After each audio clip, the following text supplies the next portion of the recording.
আমি যে আপনাকে এখানে সিগন্যাল দিলাম থামানোর জন্য, তো আপনি তারপর টান দিলেন কেন বলেন? আপনি কি করতেন না, চলে যেতেন না আপনি? না না, আমি এই যে বাসায় ঢুকবো তো আমার বাসা কি আপনার এটা নাকি? বাসা কি এটা? হ্যাঁ, এটা ভিতরে। এটার ভিতরে বাসা? কি করেন আপনি? পরিচয় চালককে কিন্তু দাঁড় করানো হয়েছে।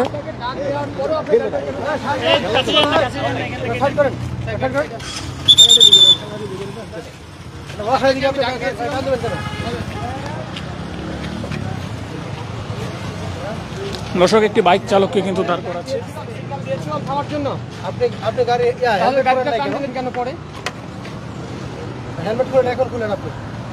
এই মিন্টু ভাই ডাক দেন তো, ডাক দেন। এই আচ্ছা পুলিশ ভাই, ডাক দাও, আপনাকে কি কারণে আটকানো হয়েছে? আমার হেলমেট খোলা ছিল ওই জন্য। আমি ওই যে এখানে থামাইছিলাম তো, আমার এখানে বাসায় ভিতরে এই যে গেটের এখানে থামাইছিলাম, যার কারণে আমি হেলমেটটা খুলছিলাম, যে এখন ঘামাইছি তো এই জন্য। বাসায় তো ঢুকবো।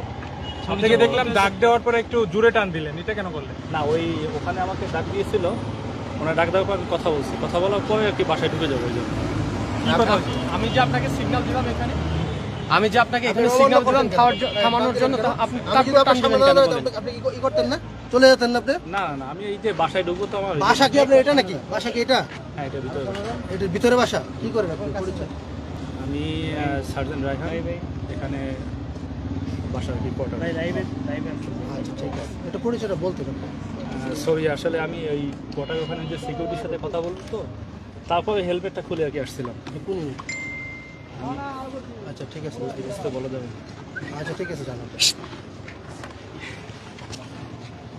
দর্শক, মিরপুর 14 নম্বরে কিন্তু সেনাবাহিনীর একটি বিশেষ অভিযান চলছে এবং দেখতে পাচ্ছেন একটি বাইকারকে কিন্তু দাঁড় করানো হয়েছিল, যিনি হেলমেট পরেছিল না। তারপরে কিন্তু তার সাথে কথা বলে তাকে কিন্তু যেতে দেওয়া হচ্ছে।